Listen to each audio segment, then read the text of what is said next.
Yes, we can complete. Excellent. And for my panel,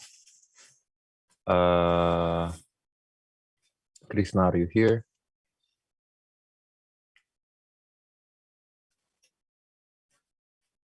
Krishna, are you here?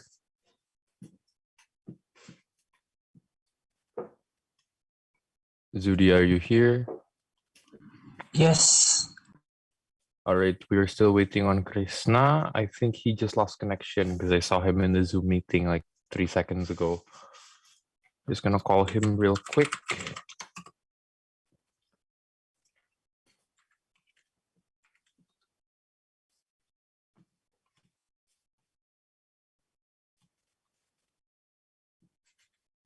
In the meantime, opposition team, please write down your speaker roles. Oh wait, yes you have, so has government.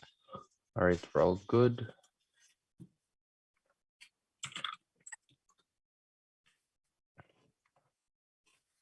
Okay, as usual, before we start, number one, everyone, please use your own timers. I will be putting down only when it is 7 and above and when you're over time. So in order for you to keep track of your own time and your opponent's time, please time yourself and your opponent as well. Number two, before you start your speech, please state your POI preference, whether that be through chat or through your opponent unmuting themselves. But if you forget to state it, the default is through chat. Please do not under any circumstances unmute yourself if your opponent does not specifically say they want verbal POIs. And thirdly, to synchronize all of our timers, please do a countdown before you start your speech. All right, Krishna, are you here?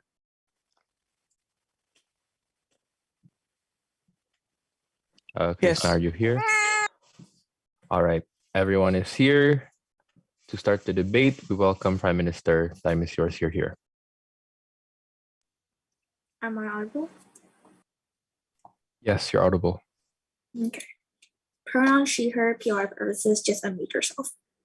I won't be turning on my camera because my connection's been a bit unstable recently. I'm going to start my speech in 3, 2, 1. This debate is about dissonance between the social movements and the older generations. The gap that shouldn't have to be there if we were to only cater more to the older generations. We support a world where we do not emphasize youth elements, but instead cater more to the older generation, like appreciating older leaders and decreasing the narrative of saving the future. 2 points of framing before my 2 arguments. First, what does the predominance of youth elements look like? It looks like tailoring social media presence to teenage and youth, young adult consumers, is not making it really pop artsy or really shallow. Second, it looks like the glorification of young leaders. And lastly, it was the prevalence of saving our future narrative that is very much present in status quo. Second, young people are progressive and want to make changes, but at the same time, they have less power to make changes relative to the older generations that we fail to cater to. Because of that, in my arguments, I'll prove to you why then it's important for us to get to older generations. 2 arguments I'm going to bring in a speech. First, how our side changes makes more changes for social movements through getting more people. And second, why our side changes the narrative from older generations not being held accountable to older generations actually being held accountable. First argument about how our side gets more changes through the social movements. 3 points. First, you get more people. Opposition might think that they get more young people, but we actually disagree to that. Young people, as well, have characterized our generation as known to want to make changes. We do not dominate social movements like young people heavy pandering. They will still want to join the movement and they still stand for the issue.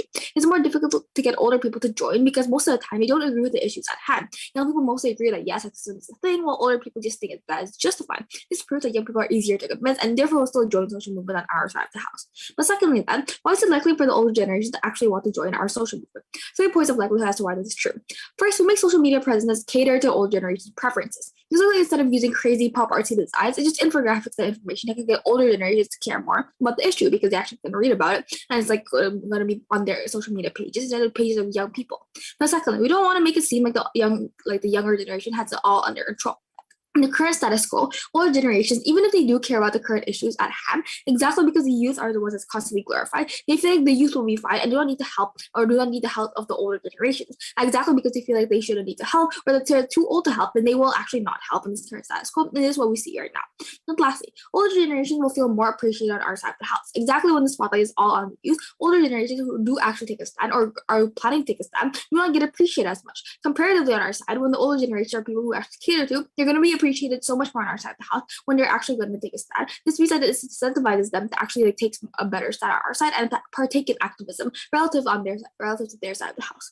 Lastly, then, why is it even if they get more young people, why is that actually bad?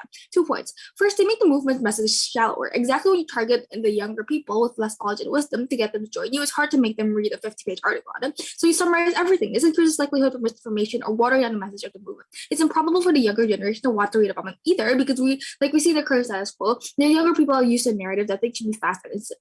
But lastly, it gives the movement a bad name. Exactly because the younger generation are more active and aggressive, it makes older people or the younger people even more averse to movements. When older generations are involved, they're less likely to start their aggressive, less likely to have like a rude social media interactions in the name of activism. This means the movement on our side gets a better image. So even if their best case scenario happens when they get more younger people, they still make the movement worse. Are there any PYs before I move on to my next points?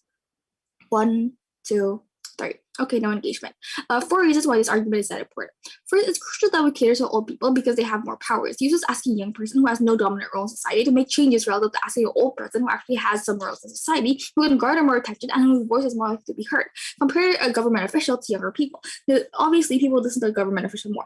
But secondly, apart from being heard more because you're more respected, you're also more likely to have actually more power. You could be a government official here, you can advocate for the policies for better movement society, let's say less sexist laws. But lastly, thirdly, their side is essentially missing out on a huge target market. There's nothing claim that the younger generation would be able to make changes when they're older, but they're missing out on the older generation right now. They're deterring other markets from taking part in movements also because of how the younger generation acts and how watered down the movement message will be. And lastly, even if they say that the older generations cannot, like, we don't need the older generation to actually get change and that protests are enough, there are 2 preemptive responses to this.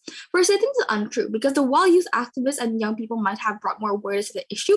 It was up to the politicians to create green laws anyway. At the end of the day, if the older generation didn't see a need for change, no change will happen. It doesn't matter how much you protest, because as long as the older generations, the people who have the most power, do not care about the issue, do not feel like the issue is relevant, or do not feel that the issue should be something that should be changed, then no, they will not make any changes on their side of the house. And this was going to keep happening on their side. We think this doesn't happen on our side when the older generation actually feel like the issue is actually an issue.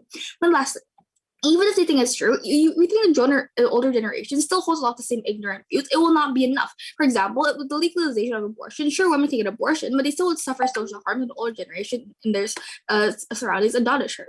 This means that, like, if you were to be like if you were to make an issue, and you were to solve it or get policies to solve that issue, on their side of the house, they would still have the older generation like socially sanction you because they feel like whatever you're doing, even though it's by law okay, they still feel like it's still bad in the eyes of like morality or something. On to my last argument, then, about why our side changed the narrative to hold the older generations actually accountable. The thesis of this argument is simple. The younger generation shouldn't have to patch up the holes where the older generation made when they're still alive and well enough to do it themselves. 3 reasons why this is true. First, the older generations are the reason why there's a need for social movements in the first place. Instead of just assuming that they are old and do not want to listen, we should try to make them listen and make them fix the problems that they have started. In the current status quo, a lot of people just assume that the old generation are all conservative, when in fact there are probably some conservatives, yes, that's true, but there are probably like progressive older generations as well who want to listen, who want to make a change, if only we were to actually try to cater to them and try to explain the issue at hand to them. But second, the younger generation shouldn't have to have this burden of fixing all the older generation's problem. Note how they never actually made the issue. A lot of the issues at hand, like I said, were because of the older generation in the first place. They should not have to clean up their mess. This is parallel to how if a state or a country forgets, like, or manages to not protect you from a crime, if a crime were to happen to you, the state is the one that retributes you. They're the one who gives you benefits, like giving you back like the money that you lost, things like that. Because it's their fault, they're the one who made an issue, they're the ones who have to retribute you. It's parallel to that. But lastly, it creates dissonance between the older and younger generations. They both feel like the other side is hard-headed and demanding. They both don't see eye to eye. On our side, when you care to the older generation more than the younger generation, you're more likely to understand what the younger generation want and be more understanding. This refers back to the point of the younger generation still wanting to be part of the social movement because they still agree with the issues at hand, because they see the issue as an issue, relative to the older generation who do not. One preemption before I end the speech. What if they say that more participation is going to happen on their side because teenagers aren't viewed as solid and are easier to grow from their ignorance? First, this is not true. It's symmetrical on our side, like I previously said. But more importantly, teenagers will be convinced anyway, so that means that there will be a dominant narrative, and but like they could still be brought with attempts to older generation's bias anyway. But lastly, even if you get more youth participation, it doesn't matter when these younger teenagers have no power to the situation right now, because of that we have to get the older generation on our side of the house. It's crucial to make changes with the social movement because we prove that social movements are better on our side of the house, and we change the narrative to a more justified narrative that holds older people accountable. We should win this debate. For all those reasons, I'm very proud to propose. Thank you for that speech. Next, we welcome Leader of Op.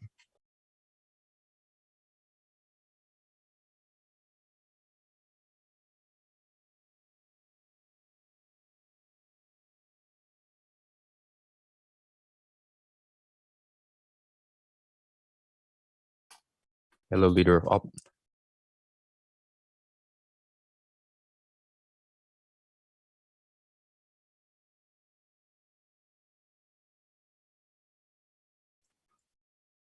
Hello, leader of op. Yes, I'm so sorry. Am I audible? Yes, you're audible.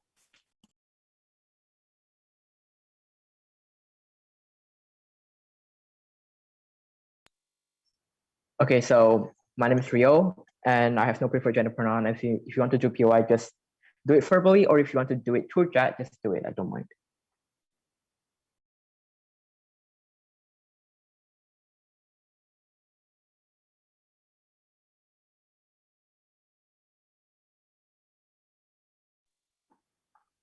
How will the conservatives, which are mostly the elderly people, listen to younger people who are more liberal? Their whole case is contingent on everyone having the same ideology and accepting every single view that is discourse. Some clarification at the top of my speech. First, the burdens of the opposition team is only to prove why it is not harmful to use age-based commentaries, and we don't have to prove why it is better to win. The burden of the government team is they need to explain why it's regrettable that we use those remarks and why the overdominance of older people's issue in making agenda within the social movement is good for the present and the future ahead. Second, our social movement would look like more youths are in social discussion and have more say, obviously, because they are more numerical in number, and gathering the youth together to be more open to challenging the pre-existing narrative that the older, the wiser you are.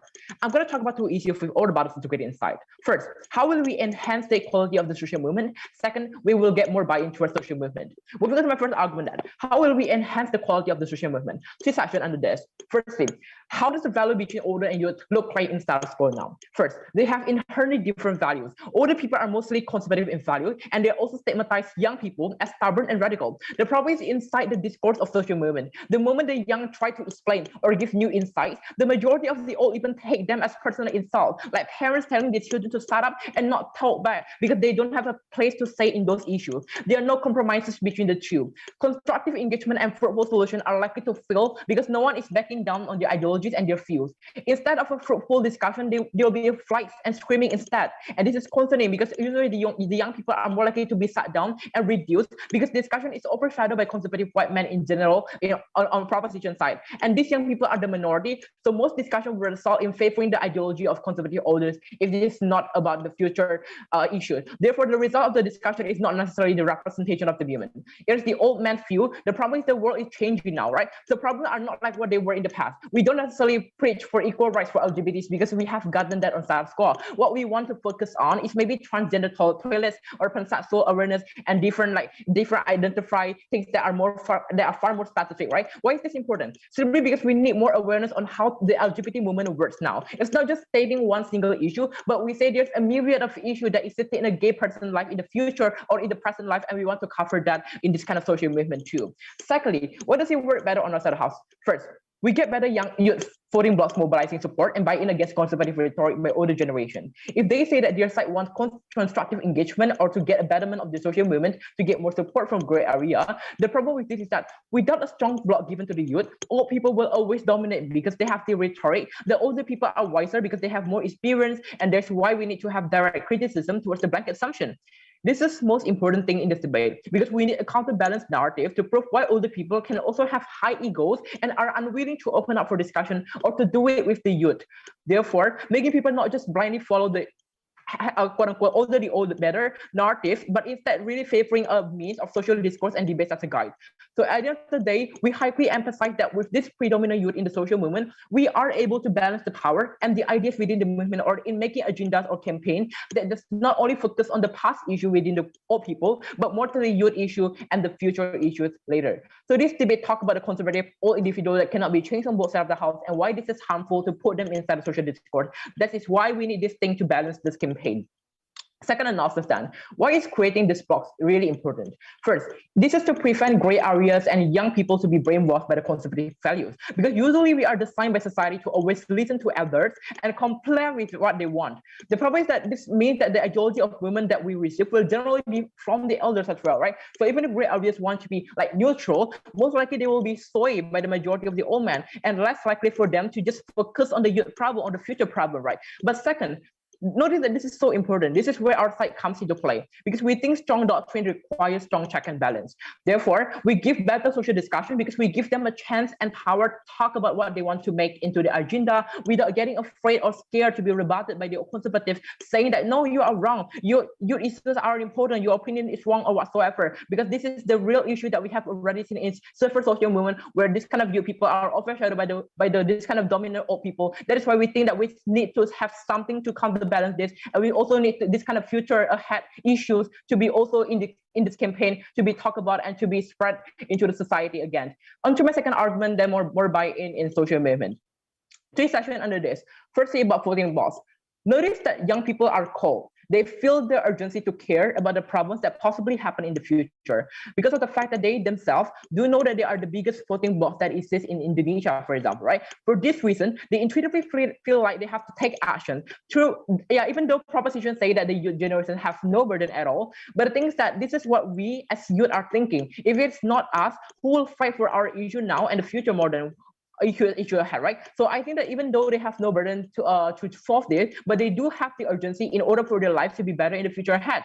But second, young people carry more issues right now. For example, right now, gender minority social movement talk about transgender, not only the gray marriage rights, meaning that transgender minorities will feel related to the social movement, feeling that they are included well in the social movement. Therefore, we can add the number and buy in for in the current social movement. But the third one, we think that young people exposure to globalization, for example, youth playing social media and they are more updated and habitually to use that. Therefore, we can have more access to spread the information because this is now modern world where you can actually, like, for example, utilize all social media to spread the campaign, for example, to enhance the awareness of the people, especially in the gray area people, and to get more buy-in in this kind of thing. That's why we think that with the assistance, with the focus on more youth people campaign or issue, with that we are able to get more buy-in, since that all people, youth people, are now cater to this kind of problem, which is the problem that's going to happen for them ahead. But unfortunately, even if that's not true, we think that there are strong narrative on status quo that tells them and incentivizes young people to be the future generation and to act now. Teachers say that you are the future generation. There's a pergerakan mahasiswa that march on the street and protest in Indonesia. We think this huge narrative in status quo also proves that there's enough external incentives to make youth think that they are strong future generation. But the problem on status quo is now, even if teachers told them to do that, told them that you are the next future generation, you are the next people that's going to take action. But the thing that the other people think that this is but you have to do that action with your own way, with your own old ways. But this is the thing that we have to change our narrative. That's why younger generation is really, really important for social movement, to change the narrative and to break the narrative that old people are better in every kind of sector. We also think that this kind of issue, which is the young issue, should be focusing more in this kind of campaign and to be included into so many campaigns, etc., so that we can also solve the problem within the future and also the present issues from now. For this reason, that we proudly oppose this motion. Thank you for that speech. Next, we welcome Deputy Prime Minister.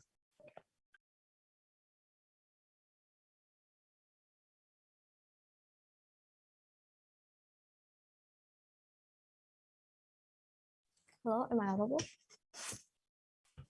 Yes, you're audible. Okay, thanks.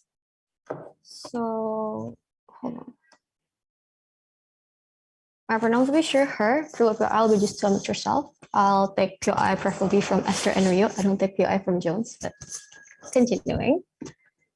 Going to start my speech in 3, 2, 1. The biggest flaw from opposition is, second, we say all their benefits can be co-opted by our side, and we say that these certain youth predominance will just bring more harm than good, right? Few points of clarification. First, we're debating whether or not this predominance of youth will be beneficial for social movements or not. Doesn't mean we won't have youth in our social movement under our side of the house. We're only regretting their predominance. And then secondly, it's a retrospective debate. Our burden as proposition is just to prove and to say why then this youth predominance brings more harm than good, right? Before moving on to my extension, I'll bring 3 points of cautious, right? First is what they lose. It's how then PM failed to prove how then in their side youth predominance will give so much benefits in social movement, right? We say that we can co-opt all their benefits. I'll explain that later in my extension. But moving into my second clash is about efficacy, right? They say these certain like old gen and young generation have different values, and like they stigmatize young people like parents not listening to young people. Different values, but exactly their things is still to have great society and to have a peaceful life, although it's in different ways, right? We say sometimes young generation feels like somehow overpowered or like they're too dominant. They consider their actions lesser, right? Because sometimes they know like whatever they do, at least I'm doing something. We say this leads to impact that is inefficient and bring more harms, right? But second of all, they say these certain old generation brainwashed by conservative whatsoever. We say our biggest problems about efficiency here is that how youth are overpowered or too dominant in a way that make old generation lesser the incentive to do something because they're like, oh, okay, young generation is already doing something. We don't have to do much, right? Moving to my second clash is about impacts and about buy-in and in feel urgency that cares. That's why young generation are doing this, right? We say your buy-in argument cannot stand if you didn't prove why then this buy-in leads to great and amazing impacts for the social movement, right? If your case is about social media sharing, we say that's also symmetrical under our side of the house. This can also happen. Benefits is symmetrical, right? Moving to my extension then. Firstly, it's two biggest issues in social movement is first efficiency buy-in participants, second quality of impacts, right? Even if you get buy-in, which side of house produce better quality of impacts. Their biggest case will be like, oh, youth giving more participants or buy-in social movements, and without their help of youth, social movement won't be effective because there's no participant. We say no, right? Young generation are mostly liberal. They will still support and be very much open-minded whatever they see either young or old generation doing it. We say youth won't just suddenly stop supporting because we say if older generation also participate, give more thoughts and youth like, oh, even like these problems is rising and it's trying to be solved by this certain older generation. Even older generation are also trying to solve these. We say we also need to be part of it, right? But secondly, why is it not effective in the current status quo of youth predominance? Okay, panel, even if you don't believe my first response, then I'll explain further on why it's still not effective under their side that they have more participants or buy-in in a movement we can easily outprint their benefit. How youth mostly right now prove they are part of social movement by posting things on social media and posting on Twitter and so on and so forth, right? It's just like social media attraction, so on.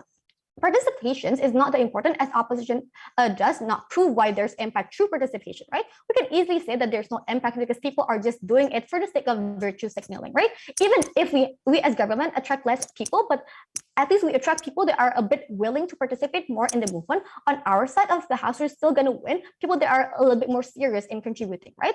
Maybe the clash about buy-in is not really important, but oftentimes gray area individuals enter this movement not with much help. They just got into the movement for the sake of virtue signaling so that they will be seen like, oh, I'm young generation, I'm supportive, I'm liberal, I want to help social movement, but they're just doing it for the sake of that, image, and it's just for like social media attraction whatsoever. They join because they want to stand or be seen as good. Often they don't do anything or participate in protests or public forums or even do discussions in the first place, right? In social movement, we can say what's important is in the impact rather than buy-in or participants. So we already, and with all their cases, from the LO, right? And also, let's see Greta Thunberg as for example, right? We say even if opposition is going to bring things like, okay, look at Greta Thunberg, she succeeds to be viewed by older generation by the government itself. But we say it is that effective? Are more and more government making a change right now? We say still not much. The existence of Greta Thunbergs and more younger generation and liberal like people mostly, we say many older people with certain power doesn't really take Greta Thunberg seriously. Some still believe that she's out there just for like the sake of government to be seen as good, supportive, just for the image itself, right? So government will have a better image, like letting society thinks like, okay, I'm doing something and I'm caring about this problem. There's no also like certain action that was made by certain government, right? So we say it is still not efficient. What is the impact of predominance of youth is we're putting so much high expectation towards youth to do something that is so big changing without actually giving them anything to support that changes, right? But second of all, we're relying too much on youth. Old generation will think like they don't need to do much thing because, oh, we see like young generation is already doing something, right? But lastly is normalizing how old generation can just not care that much because we are just handling everything to the youth, right? We say when we regret the predominance of youth, it of course old generation to actually like do something about it and make a change, because the problem right now is like many of them already think like, oh, young generation is already doing something anyway, I don't have to do something big, right? But here is our problem. This is the problem that they created from opposition side of the house, right? The impact on trying to get old generation is better, although in comparison we have smaller quantity. But we say it's fine. We champion quality over quantity, right? We say it is still fine. We say we think that older generation with more powers will be even better. with many like younger generation with no power, right? People that create laws, people that create habits, people that have certain powers are obviously older generation, we say, right? Because older generation are the one with power compared to like these certain like younger generation with no power. They're just doing like virtue signaling and just social media attraction. We don't think this gives any efficiency to social movement itself. We say it's just like, oh, people know about this, but people do anything about it? No, we say no, right? But moving on, people with power like older generation is highly beneficial, right? Because we say power will give greater impact. How old generation are the one that create law, the one that create habit, the one that actually create new lines for changes, etc., etc. So the way here is very simple, panel. I want to first talk about culpability, right? Old generation, like Amanda has said, is the one that created these certain harms, right? They are the one that creates all these harmful things, etc., etc. Like we should be the one that holding them accountable rather than expecting young generation to solve problem created by older generation. Realize that culpability is prerequisite to problem solving, right? Because they're the one that create the problem, they should be the one that solve the problem. But if that's the case, then it can only happen under our side because we are the one that actually force older generation to do something because we're not actually letting and giving responsibility to a younger generation, just like what opposition wants to do, right? But lastly is about the scale of impact, right? Is when we will have more power equal to greater impacts, right? What we need to champion for social movement is exactly how and like who can give greater impacts, not about who can get more participants and buy-in, just like what the LO said, but about greater impacts. Like, who cares if there are so many like participation or buy-in, but no one is actually creating any impacts? We say that is such a loss. We say what we need to champion under our side is about greater impacts. And for all those reasons, extremely proud to stand in proposition. Thank you. Thank you for that speech. Next, we welcome DLO.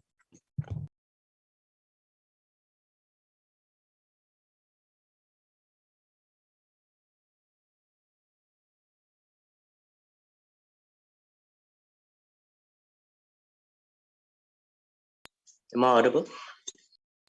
Yes, you're audible. Sorry about the echo. My name is Jones Anderson. I'll take he, him pronouns, and I prefer my POIs through chat, except for Oscars.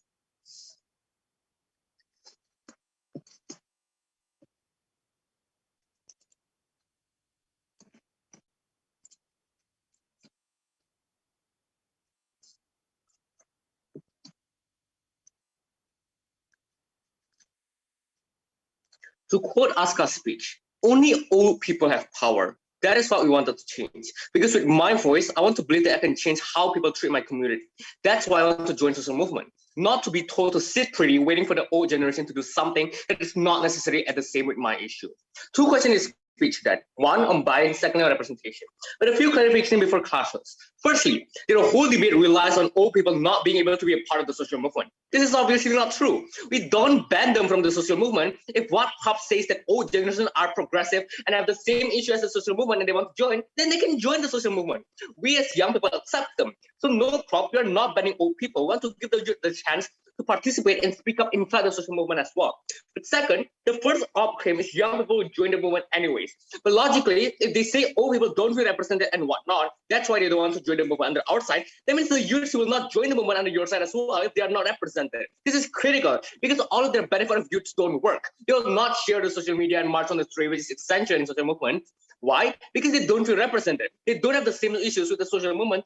And what does this mean? This means Prop has a huge burden to prove on A, why they gain buy-in, which is essential for social movement to actually participate and actually like thrive and march on the street and gain more exposure and awareness to gain their implement their policy, etc. And B, why all generations have good representation for the social movement and society in general, for them to actually listen and gain more buy-ins from the society to get that representation that they wanted. None have been answered. They lost the debate from the get-go.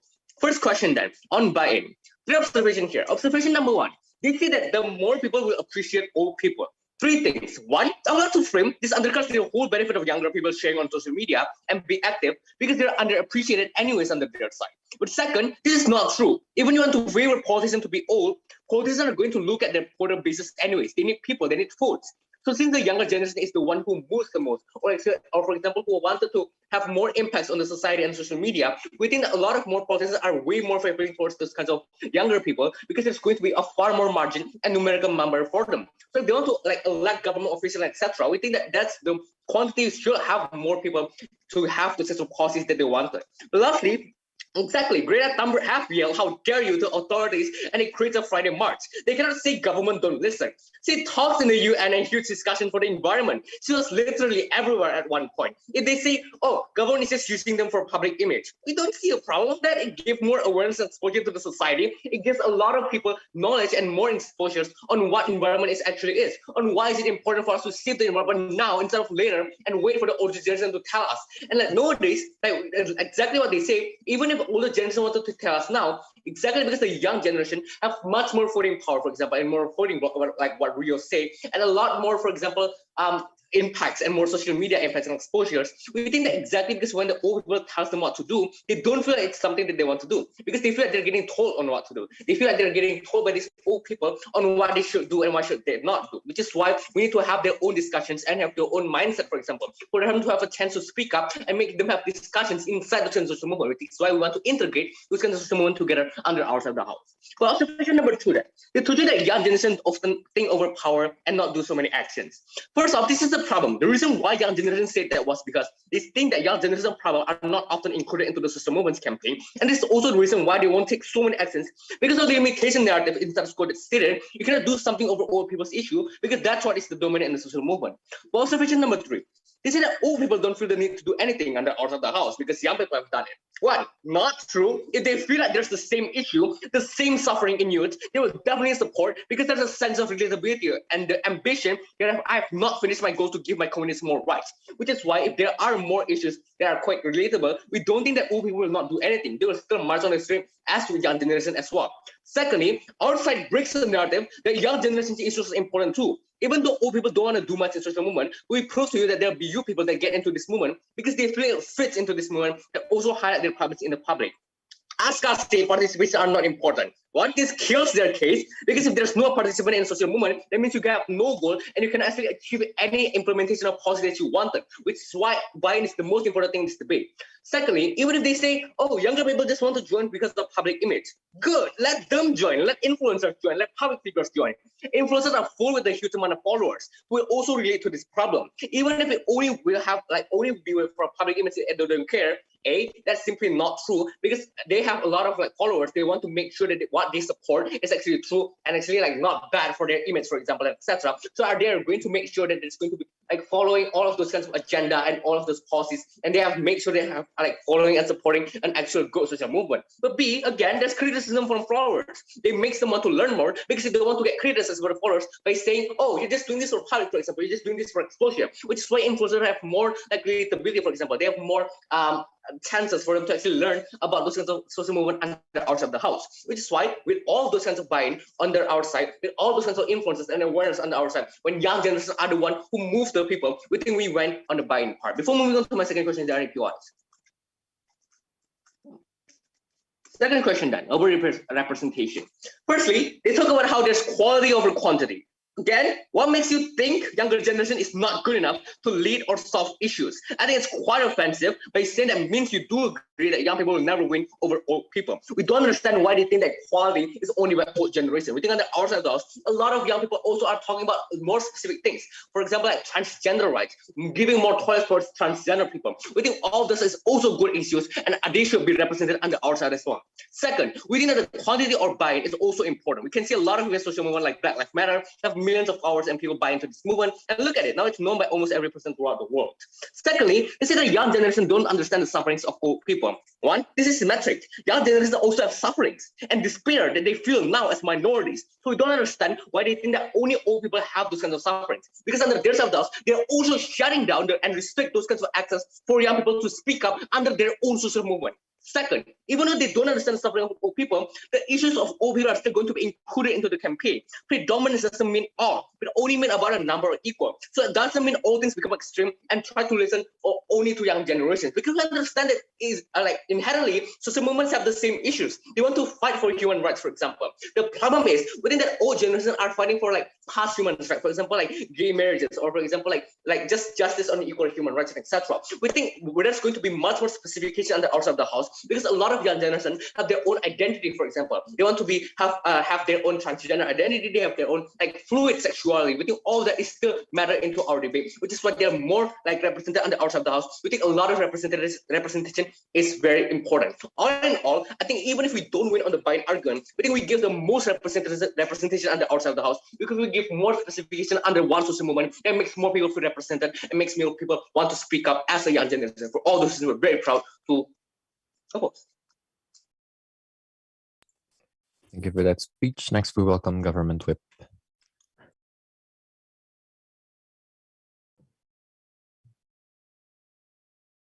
Okay, am I audible? Yes, you're audible. Starting my speech, pronoun preferences she, her, no I just unmute. Starting my speech in 3, 2, 1.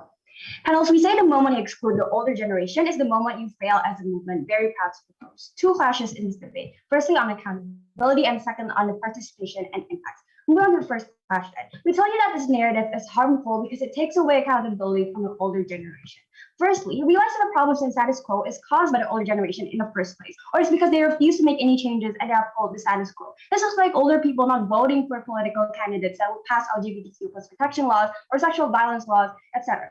On their side, the narrative shifts this issue away and fails to highlight the older generation's faults and their obligation to fix the situation. The response to this is that we need this narrative to balance this anyway, the overwhelming conservativeness of the older generation. But again, notice how it seems like they're just giving up as if it's completely impossible to change the older generation. Secondly, on their side, young people are instead given this burden, where if they want to make the world a better place, they cannot depend on their parents, their grandparents, the existing system that is raising them. And this is really harmful, right? Especially because oftentimes young people do not yet have the ability to create any real impact outside of raising more awareness. Therefore, when there's a lack of change, they feel more guilt and gain more suffering because they believe it's because they haven't done enough. While on our side, young people share this burden with the older generation, right? So when there's a lack of change or lack of progress, they don't need to blame themselves alone, but rather they can blame the older generation as well, as people who don't take accountability or people who don't care about their children or grandchildren. Exactly because we're communicating with the older generation, the youth care about transgender bathrooms, or they care more about delicate issues. You can still deliver all of that to the older generation and fight together for that change. We tell you that their side creates a large dissonance between the youth and the old when we need the old to empathize and take accountability for their actions. We don't want teachers to tell the younger generation that we need to save the future. We want teachers to save the future with us. We win this clash. Moving on to the second question on the participation and impacts. Firstly, a very important thing to note is that the youth is likely to participate in social movements either way, right? Even without targeting these narratives to them, the youth are exactly the type of people who want change. Young people are the ones filled with regret and dissatisfaction with the status quo. So we'll always have the incentive and urgency to participate in social movements. And also note that just because we erase the predominance of youth elements in social movements, it does not mean that we're going to erase it completely. There can still be narratives such as saving their futures, etc. It just wouldn't be the main focus.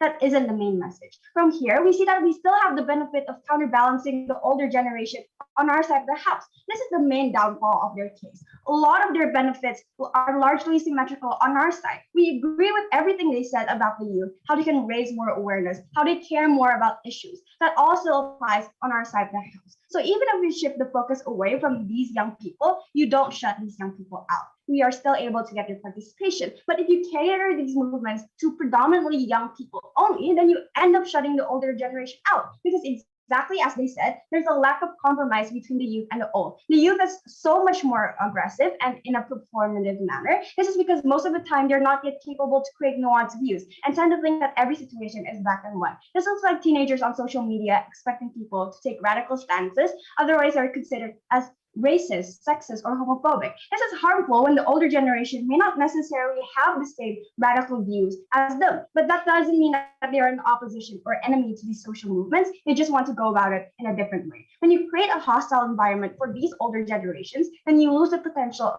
of more participation on their side of the house. Secondly, we explain how it's likely for us to get the older generation to participate anyway, because A, we tailor the way we educate or deliver the message of the movement to these older generation.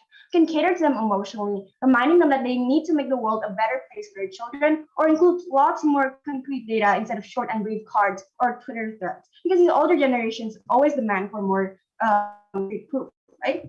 But B, we also create a narrative in which the older generation feels like it's necessary that they participate in this movement. On their side of the house, they make it seem like the participation of the older generation doesn't matter at all. The youth deems the older generation as completely useless because they're not going to change their values anyway. They've given up. Exactly when people feel like they aren't needed, then they gain a reason not to participate in these movements. But see, older generation feel more appreciated because they don't feel as certain when they aren't alienated, right? The youth is extending their hand and saying that, hey, we need to fight together. This older generation is going to be less averse to change when they feel like they aren't going to lose everything to these young people. Comparatively, on their side, the older generation feel like these social movements are that view them as the enemy, then they're going to reject the movement and become hurdles to change. You get less potential for change on their side anyway. But before I move on, are there any POIs? No POI, okay, moving on. Finally, the reason we want the older generation to participate instead of standing by is largely because they're the ones who create large impacts right now. Because a lot of the youth don't even have the power to vote, right? But the older generation does. They're the ones with the ability to elect progressive politicians. But they are probably the ones controlling the workplace environments, the school environments. They're the bosses, they're the teachers. And the existence of progressive people in these positions of power means they are able to prevent any discrimination harms. A progressive principle is able to create rules that prevent homophobia or sexism in the school environment. This is something that the youth don't have. Of course, this isn't to say that young people don't have power. It's just the older generation has power to create immediate, real change. Well, the power of the young people largely rely on their ability to convince the older generation to change. This is like Greta Thunberg, for example, right? Even if she's an example of young people having the power to change world politicians, at the end of the day, the green policies created depended on these old politicians' intention to create them anyway. See, even if they said that catering to the old generation is a slippery slope, because you might lose the original message, the radicalness of the movement. We say this is firstly symmetrical, right? Because you have you have to water down the message anyway if you want these young people with shorter attention spans to receive information on the movement, especially because they're less educated on these things anyway. But secondly, even if the message is less radical, we say it doesn't mean that we fail to achieve the goal. You can slowly work the message up to become radical again. Anyway, it's a step-by-step process. So let's weigh this out, right? Firstly, we've proven to see that we get more participation because we don't shut out the older generation. Instead of only getting the youth participation in these social movements, we get both the young and the old. But secondly, we also get more direct impacts because we get the people with the most amount of power right now to create immediate changes. So the goal of the movement is better achieved on our side of the house. We get larger. All those reasons, we are very proud to propose. Thank you for that speech. Next, we welcome Opposition Whip.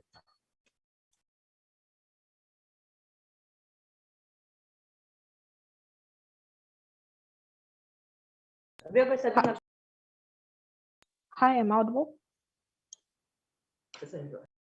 Yes, you're audible.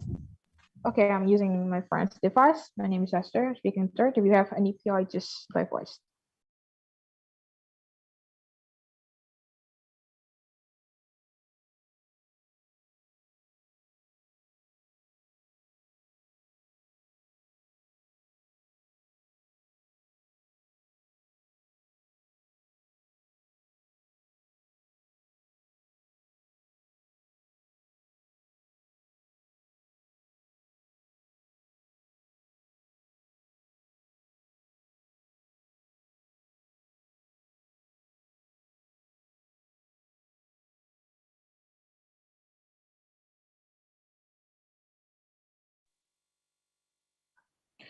I'm going to respond to WIP with these independent responses, and reply is too late to respond that. Firstly, they told you that youth is not sure in changing, and yet youth don't want to go to the street. Number one, I think Black Lives Matter is bigger because we are targeted the youth, right? The Me Too movement because of the social media. Now, right now, they're so offensive that saying youth is not serious in changing the movement. But second of all, even though we are not going to the street, at least we have two things. Number one, we increasing the media exposure, so there's discussion and discourse. But second of all, we have more people now about the concern. Like after reading the post on Twitter about the LGBT, they know they're not the problem and their matter as Matter, and even they're LGBT, for example. But thirdly, because people are informed, it's easy to go to the street to treat the conservative politicians that have the power and status quo. Therefore, we win the quantity and the quality, because in comparative, even if yes, we agree that old people make the law, if a lot of people turn to progressive people, progressive will like make sure our future will be safe, because they are demonstrating in the street, for example, because they demand from the government to the voting. That's the reasons why we elect better and progressive politicians in the future. But secondly, they told you about that young people will still follow or like will still buy in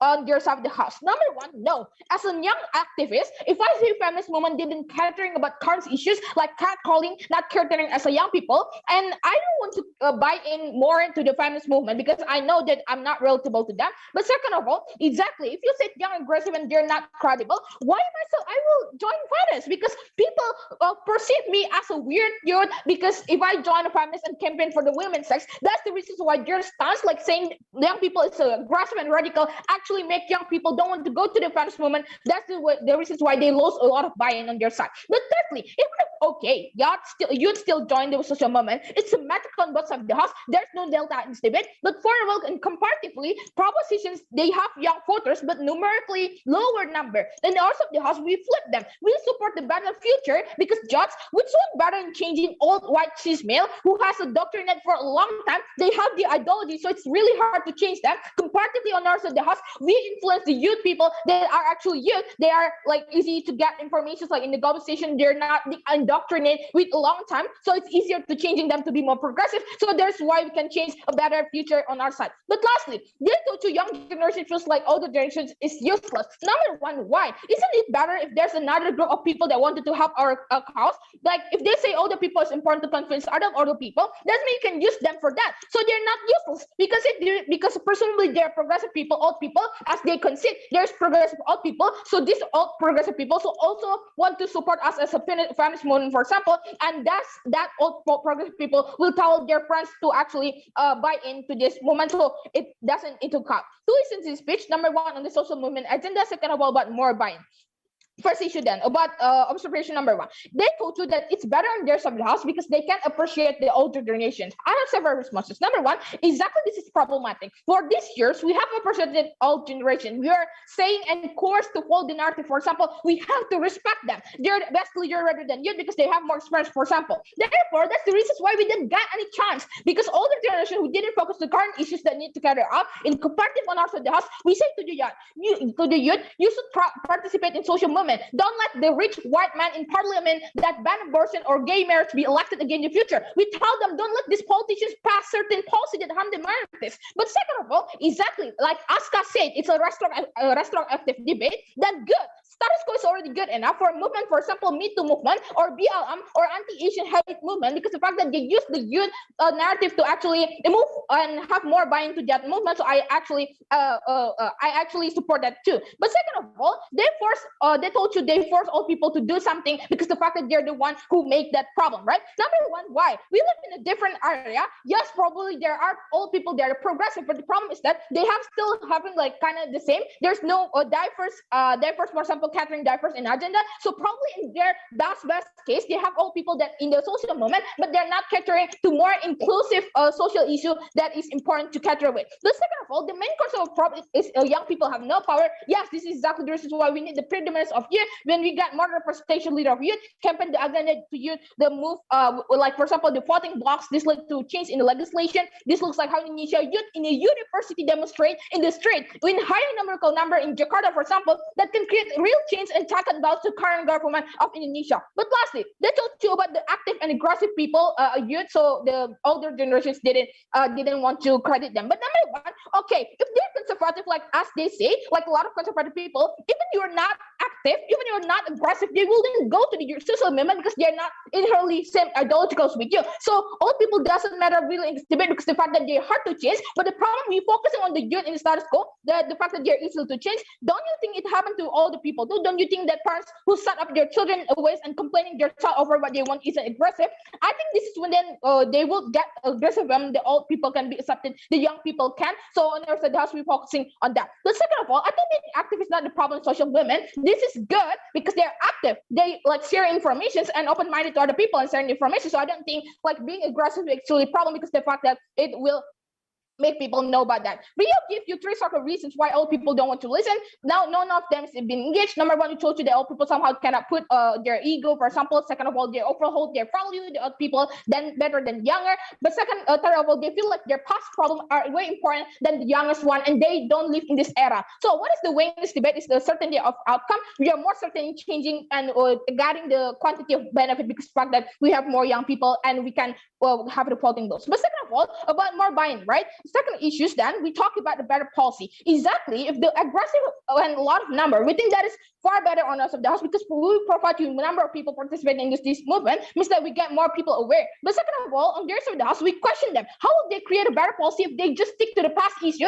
that has been campaigned for over 20 years, which we think will give the opportunity to move ahead into the current and future issue? That's the reasons why RUU PKS is not really a matter in Indonesia, because the fact that it's also a movement is just about the old people. But comparatively, when the young people come into that, they demonstrate in the street. So most likely the RUU PKS will be passing the legislation in the future. So most likely on our side of the house, we're catering the minorities better, because all of that reasons we are so proud to oppose. Thank you for that speech. Next, we welcome opposition reply.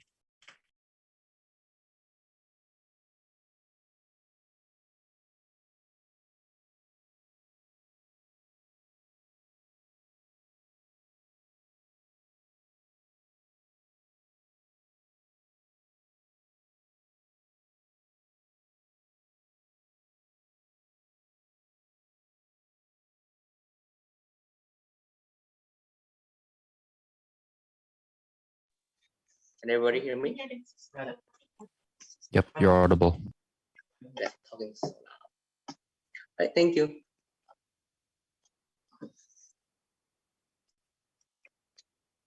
Well, I would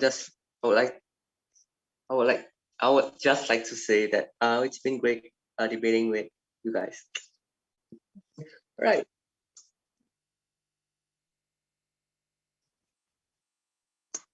Greta Thunberg yelled, "How dare you," to private CEOs and create a Friday march and create headlines.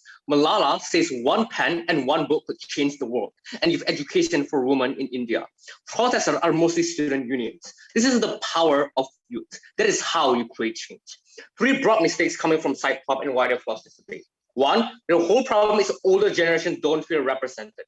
If they are progressive, they will. The problem is we don't want old people to shut down youth just because they are still young and don't know anything. That shuts down representation and secure place for youth to speak up. We think these young people have also felt despair and mental anguish for being discriminated this whole time that they have lived. They do have issues. Just because they are young doesn't mean their voice is lessened and they don't know anything and don't know enough. We think that exactly if they want to talk about how old people are not represented, that is still symmetrical on the outside of the house, where young people are not represented on the other side of the house. B, they say that old people have to be responsible or to fight for agenda of their own. If they have that mindset again and again, then they will never gain any benefits because no one likes the movement. They tell you, no, you cannot join us because this is our problem, not your problem. That is what's going to happen on their side of the house. Which is why those kinds of agenda or those kinds of like social movements, like narrative or like policies that they want to implement, it's not going to happen anyways under their side of the house because they lack supporters and they lack awareness that want to help them under their side of the house. Because again, even if you have the best agenda and the best quality of like movements and policies that you want them, if it's not to the society in general, or people don't feel your sympathy or don't feel your despair, then people are not going to vote for you. That is why it's so important to get invited under our side of the house. See, I don't understand how old generation who feel so spirited to march on the street and fight and scream for their rights on their side will suddenly give up when young people join. We flip this logic. They feel more energetic. They feel like there's going to be a lot more people and supporters under their side of the house, and they feel like a lot like when the older generation, like the people that the same age as them, don't understand them and don't feel relatable to them. And it takes a lot of people and a lot of young supporters, they feel relatable to them. They feel like they have the same issue. They want to fight with them. We think all this against the old generation, which is why a lot of people and a lot of predominance against young generation, it's not technically a bad thing. Which is why there's going to be far more like marching on the street, for example. There's far more like discussions and far more like readability under our side of the house. Second, Then everything gets to our case about voting blocks. The reason why we can create change is because more young progressive people, because they are progressive because they are young, social media, etc. The only response is, oh, you're just stigmatized. We flip them. Yes, that's exactly what happened on their side. We support this youth, lead millions of youth, and give the power and squad on the outside of the house. The fact that the Malala can actually have their own stance and like have support from every single people and have support from a lot of young generation as well as old generation. We think that's also a case for you to actually win that kind of like march and policies and etc. Two questions in this debate then. One, on the betterment of social movement representation. Secondly, on the more participation on the ground. Firstly, betterment of social movement representation. They told you that old people are not going to get along with young people. This is what happening with their policies right now. Young and old are going to stay separate from each other, which is why it's going to be very bad because they have different policies, etc. We believe that we give them a voice to young people, which is have been like shut down, etc. But secondly, we believe that they told you that we don't create changes. One, older generation didn't support abortion and feminism, and without this involvement of youth, who have more open mind and can provide a better image of the like those kinds of social movement, it's not going to have changes anyways under the rest of the house.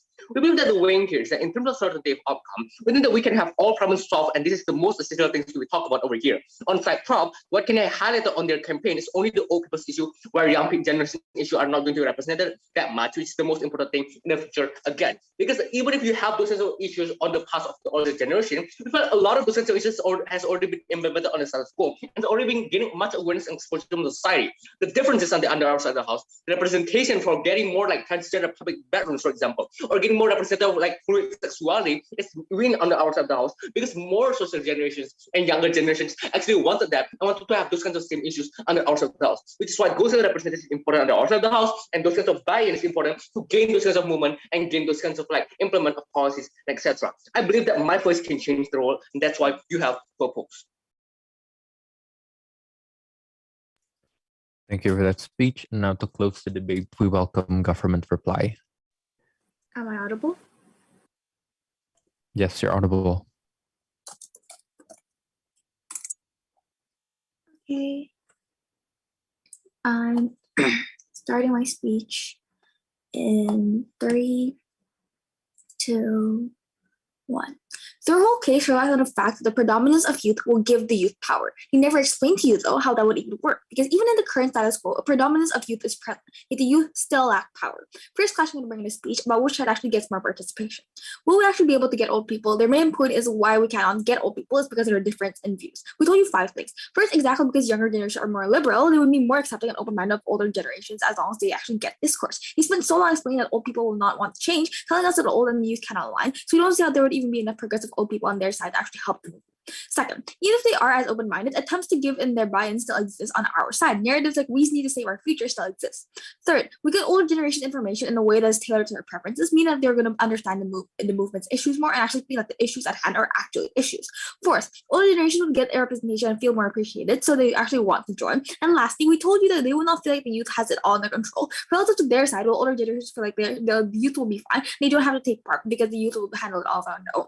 Why then is it important to get older generations? We told you 3 things. First, that the older generation have a bigger voice. When you're old, people respect you more and want to listen to you more. They're relative to youth, people just normally undermine. But second, they can make policies exactly because they have more power, and the ones who can make rules, even in school environments, are the ones who, and they're also the ones who can vote as well. This is not something that all youth have. Not all youth are old enough to vote and actually make changes or vote for policies. But lastly, they're blocking out the older generations. Why cater to only half the world when you can cater to everyone? Why do you want only half the benefits when you can get the benefits of all the older generations and all the younger generations as well? Our side co-ops all their benefits. What will the younger generation actually still be involved? And this is the question that they kept posing on us. He said we undercut our benefits because the younger generation get less appreciation and therefore have less incentive to participate. We told you 3 things. First, that the older generation won't join because they don't feel like the issues are actually issues. On our side, it's just step-by-step analysis. They feel like the issues are issues, they're making social media cater to them, then by making them feel more appreciated, exactly because on their side, it's a narrative that, oh, we were too old. On our side, they can only on our side, they can feel appreciated. So this shows that they're old progressive people, but joining their movement will actually not happen on their side. Now, second, the points about younger people wanting to be involved, exactly because youth have for my future narratives, this exists regardless of predominance of youth. They will still want to join on our side, regardless of like the predominance of youth or not. But lastly, even if younger people do get less appreciation. We tell the younger people would still want to join because they still agree that the issue is an issue. This is something that older people do not have on their side because they don't believe that the issue is an issue, because we never clear to them and try to explain to them what the issues actually are. Why then is use predominance harmful? Since this is a retrospective debate, we told you why the use predominance is harmful, that he never responded to. 2 points. First, I told you that they would like the movement of the message of the movement would still be shallow on their side, exactly because the young people do not want to read a 50-page article. They are forced to overly skim everything, and young people are not going to read any more than that because there's a narrative that things should be instant for young people that exist on status quo. The second, it gives the movement a bad name because younger generations have no power to just do anything except for protest. When all you do is protest, older generations think that you're annoying, you're meddlesome, exactly because of that you don't have any power, unlike the older generation that we try to coop on our side of the house. This proves that the predominance is harmful and therefore we should regret it. Second question about accountability. We told you that we should hold the right people accountable, and this is something that they never disagreed to. They said that old people have to, we told you that the old people have the means to do so they should be held accountable. And secondly, younger people shouldn't be the ones to be held accountable because they're the ones who actually made the issue in the first place. When we keep holding the younger generation accountable, something bad happens, they're the ones that are going to be to blame as well, and they never respond to this. Next point then, about are the old generations going to make changes if we hold them accountable? Is that the old generations have no incentive to make changes, exactly because it's not their future at risk. We told you 2 things. First, we tell you it's symmetrical on our side, so younger people benefits all on our side as well. We co-opt their benefits. And secondly, older generations do want to make changes, exactly because they are forced to. Once they're actually held accountable, they have no choice compared to their side, where they don't even want to try and make a change for the older generation because the older generation have no clue what changes to actually make. Last point then, about which side actually gets better a relationship between the older and younger generations. We'll tell you that exactly because you cater to the younger generation, they feel like even more that the older generation do not want to take part, even though it's not even the older generation's fault. The older generation just do not know what's happening at hand and nobody wants to try to cater to them. This means that there will be even more distance between older and younger generation on their side, and also to our side where the older generation and younger people also all get like voice about this issue, and they also all want to fix the issue. On our side, we got the benefits of both old people and younger generations being part of social movements. For all those reasons, you should vote for team government. Thank you for that speech. That concludes the debate. Congratulations to all grand finalists. You guys can virtually cross benches and shake hands. And for adjudicators, we can go to chamber 2 to deliberate. Thank you. Thanks for the debate. Thanks for the debate.